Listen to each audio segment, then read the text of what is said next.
Welcome to my channel, Lemonette Kids TV. Ang prinsesa at ang kanyang munting alaga. Sa isang malayong kaharian, may isang prinsesa na nagngangalang Isabela. Siya ay kilala sa kanyang kabaitan at pagmamahal sa lahat ng nilalang, lalo na sa mga hayop. Isang araw, habang naglalakad siya sa hardin ng palasyo, narinig niya ang mahina at malungkot na iyak mula sa isang maliit na palumpong. Nilapitan ni Prinsesa Isabela ang pinagmumulan ng tunog at nakita niya ang isang maliit na kuting na tila nawawala at takot na takot. Agad niyang kinuha ang kuting at hinaplos ito. "Huwag kang mag-alala, munting kuting," sabi ni Prinsesa Isabela. "Aalagaan kita." Pinangalanan niyang Luna ang kuting.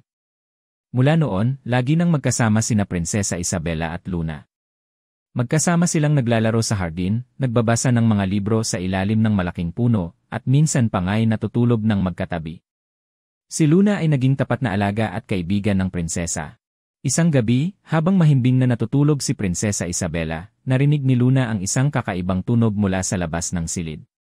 Agad siyang nagising at nakita ang isang maliit na ahas na patungo sa prinsesa. Walang pag-aalinlangan, inatake ni Luna ang ahas at pinoprotektahan ang kanyang pinakamamahal na prinsesa. Nakarinig ng ingay ang mga bantay at agad na pumasok sa silid upang tulungan si Luna. Sa kabutihang palad, walang nangyaring masama kay Prinsesa Isabela. Kinabukasan, nalaman ng buong kaharian ang kabayanihan ni Luna.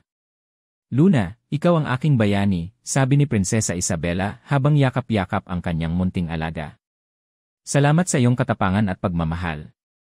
Mula noon, si Luna ay naging paboritong alaga ng buong kaharian.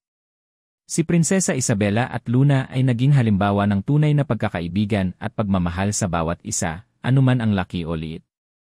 Aral ng kwento. Ang tunay na pagmamahal at pagkakaibigan ay hindi nasusukat sa laki o anyo. Ang munting alaga na si Luna ay nagpakita ng katapangan at pagmamahal na nagligtas sa kanyang prinsesa. Sa anumang pagsubok, ang tunay na kaibigan ay laging nariyan upang magtanggol at magmahal.